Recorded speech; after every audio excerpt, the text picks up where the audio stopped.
Hey folks, welcome to my channel Nama Talkies. இன்னைக்கு நாம பார்க்க போற டிஷ் வந்து ஒரு ஸ்வீட், ஒரு பாயசம் தான் பார்க்க போறோம். என்ன பாயசம் அப்படின்னு கேட்டீங்கன்னா பாசிப்பருப்பு பாயசம்.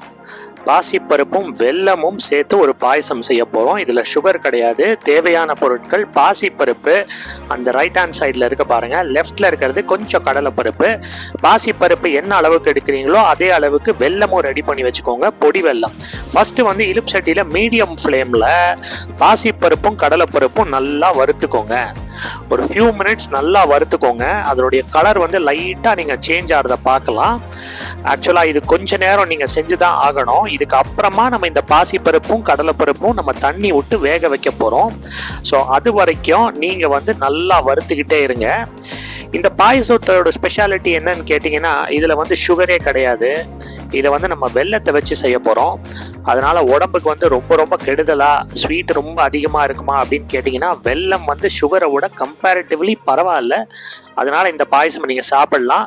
தண்ணி போட்டுக்கோங்க. தண்ணியில நல்லா கொதிக்கட்டும். இந்த பாசிப்பருப்பும் கடலைப்பருப்பும் நல்லா கொதிக்கணும். ஸோ நல்லா கொதி வர்றது வரைக்கும் வெயிட் பண்ணுங்க. கொதி வந்த பிறகு அதை மூடி வச்சிருங்க. கொஞ்ச நேரம் பாயில் ஆகட்டும். பாயில் ஆகிறது வந்து உங்களுக்கு தெரியும், அந்த பிளேட் இருக்கு பாத்தீங்களா, அதுலேருந்து வெளியில அப்படியே பபுளா வர ஆரம்பிச்சிடும். நல்லா கொதி வந்த பிறகு நீங்க பாருங்க, இப்ப நான் பிளேட்டை வெளியில எடுத்துட்டேன். நல்லா வெந்துருச்சு நம்மளுடைய பாசிப்பருப்பும் கடலைப்பருப்பும். அதுக்கு மேல நான் வந்து பொடி வெல்லமா ஆட் பண்றேன்.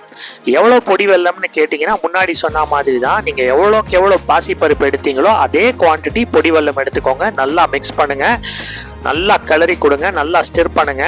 இப்போ இந்த வெல்லம் ஆட் பண்ணியிருக்கீங்க இல்லையா, கொஞ்ச நேரம் நீங்க வந்து இதை கொதிக்க வைக்கணும். ஏன்னா இந்த வெல்லத்துல வந்து பச்சை வாசனை இருக்கும். இந்த பச்சை வாசனை போற வரைக்கும் நீங்க வந்து இதை நல்லா கொதிக்க வைங்க. பாருங்க, ஆல்ரெடி அது கொதி வர ஆரம்பிச்சிருச்சு, சின்ன சின்னதா பபுள். இப்ப நான் ஆட் பண்றது என்னன்னு கேட்டீங்கன்னா பவுடர்டு எலாச்சி பவுடர், ஏலக்காய் பொடி. அடுத்தது வந்து முக்கியமான ஒரு பொருளுங்க, அதாவது வந்து எடிபிள் கேம்ஃபர், அதாவது வந்து பச்சை கற்பூரம் நம்ம ஆட் பண்றோம். ஒரு சின்ன ஒரு டிஞ்சு, ஒரு லைட்டா ஆட் பண்ணுங்க பச்சை கற்பூரம். அது கொஞ்சம் ஆட் பண்ண பிறகு நீங்க வந்து திருப்பி நல்லா மிக்ஸ் பண்ணி கொடுங்க. இந்த ஏலக்காய் பொடியும் அந்த கற்பூரமும் நல்லா மிக்ஸ் ஆகட்டும். இந்த கற்பூரம் பாத்தீங்கன்னா செம்மையான ஒரு டேஸ்ட்டுங்க. நீங்க கொஞ்சம் ஆட் பண்ணா போதும். அதனுடைய வாசனை, அதனுடைய ஃபிளேவர் வந்து நீங்க வந்து பாயசம் சாப்பிடும் போதே உங்களுக்கு வாயில வரும். அந்த அளவுக்கு ஒரு ஒரு ஃபிளேவர்ஃபுல்லான ஒரு பொருளுங்க. ரொம்ப ரொம்ப கம்மியா ஆட் பண்ணா போதும். பாருங்க, நல்லா கொதி வருது. கொதி வர வர நல்லா கிளறி கொடுங்க, நல்லா ஸ்டிர் பண்ணுங்க. நம்மளுடைய வெல்லம், பாசிப்பருப்பு எல்லாமே சூப்பரா பாயில் ஆயிட்டு இருக்கு பாருங்க.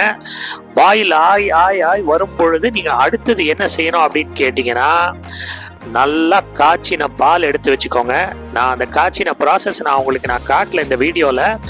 பாலை காய்ச்சின பிறகு நல்லா ஆற வச்சிருங்க, சரிங்களா? பாருங்க, அந்த பால் தான் ஊத்துறேன்.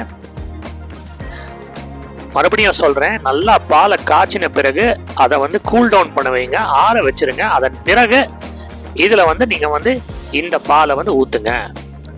பாருங்க, இந்த பாயசம் வந்து நீங்க பெரும்பாலும் ஒயிட் கலர்ல தான் பாயசம் சாப்பிட்டுருப்பீங்க. இந்த பாயசம் வெல்லம் சேர்ந்ததுனால பிரவுன் கலர்ல இருக்கு பாருங்க. பியூட்டிஃபுல்லான ஒரு கலரு, சாக்லேட் கலர் ஆக்சுவலா. அதனால நீங்க குழந்தைகளுக்கு எல்லாம் பயங்கரமா பிடிக்கும்னு நினைக்கிறேன். இந்த கலர் பார்த்தாலே அவங்களுக்கு சாக்லேட் ஞாபகம் தான் வரும். ஸோ அதனால வந்து குழந்தைகள்லாம் ரொம்ப விரும்பி சாப்பிடக்கூடிய ஒரு பாயசம் இது. பாருங்க, நம்ம பால் ஆட் பண்ணிட்டோம். பால் ஆட் பண்ண பிறகு கிட்டத்தட்ட நம்மளுடைய பாயசம் ரெடி தாங்க.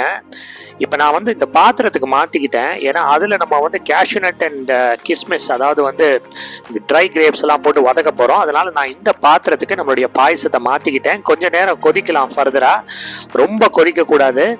ஏன்னா ஆல்ரெடி வெல்லம் நல்லா கொதிச்சிருச்சு. அதுக்கப்புறமா பாலும் நம்ம வந்து காய்ச்சி ஆற வச்ச பிறகுதான் இதில் ஊற்றிருக்கோம். ஸோ நல்லா வந்து பாருங்க, சூப்பராக நம்மளுடைய பாயசம் ரெடி ஆகிட்டு இருக்கு. இப்போ நம்மளுடைய கடைசி ஸ்டேஜுக்கு நம்ம வந்துட்டோம். இந்த பாயசம் வந்து நான் தள்ளி எடுத்து வச்சிருக்கேன். இதை இப்போ நான் வந்து அந்த கடாயில வந்து நம்ம என்ன பண்ண போறோம்னா, ஒரு ஸ்பூன் நெய் கொஞ்சம் நீங்க அதிகமாகவே கூட ஊற்றிக்கலாம். இதுல வந்து நம்ம கொஞ்சம் கேஷ்யூநட்ஸ், கொஞ்சம் வந்து கிஸ்மிஸ், இதை போட்டு நல்லா வதக்க போறோம். பாருங்க, ஃபர்ஸ்ட் வந்து அந்த இலுப்பு சட்டியில வந்து லைட்டா கொஞ்சம் தண்ணி இருந்தது, அது நல்லா ட்ரை ஆகிக்கிட்டோம். அதன் பிறகு வந்து நீங்க நெய் ஊத்துங்க, கேஷ்யூநட்ஸ், அதுக்கப்புறமா கிஸ்மிஸ். முன்னாடி சொன்ன மாதிரி தான் நல்லா சாட்டே பண்ணுங்க. அந்த கேஷ்யூநட்டுடைய கலர் வந்து அப்படியே மாறணும். ஃபர்ஸ்ட் கேஷ்யூநட் ஆட் பண்ணிக்கோங்க. அதுக்கப்புறமா நீங்க வந்து ட்ரை கிரேப்ஸ் ஆட் பண்ணுங்க. ஏன்னா ட்ரை கிரேப்ஸுக்கு தேவையான டைம், அதாவது அந்த சாட்டே பண்ணக்கூடிய டைம் வந்து கேஷ்யூநட்டை விட கொஞ்சம் கம்மி தான்.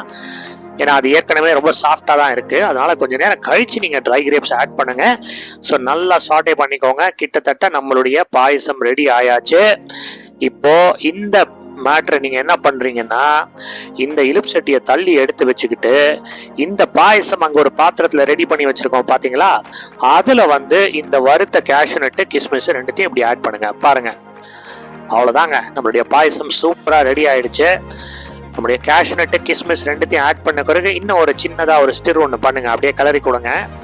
எல்லாமே நல்லா மிக்ஸ் ஆகட்டும். ஏன்னா அந்த கேஷ்யூ நட்லயும் அந்த கிஸ்மிஸ்லயும் நெய் வேற உட்காந்துருக்கு. அதனால அந்த நெய்யுடைய ஃபிளேவரும் நல்லா இறங்கணும். பாருங்க, ஃபேண்டாஸ்டிக்கான பாசிப்பருப்பு வெள்ளை பாயசம் ரெடி. நீங்களும் உங்க வீட்டில் செஞ்சு பாருங்க. தேங்க்ஸ் ஃபார் வாட்சிங் my channel. Do like and subscribe. மீண்டும் ஒரு அற்புதமான காணொளியில் சந்திப்போம். நன்றி, வணக்கம்.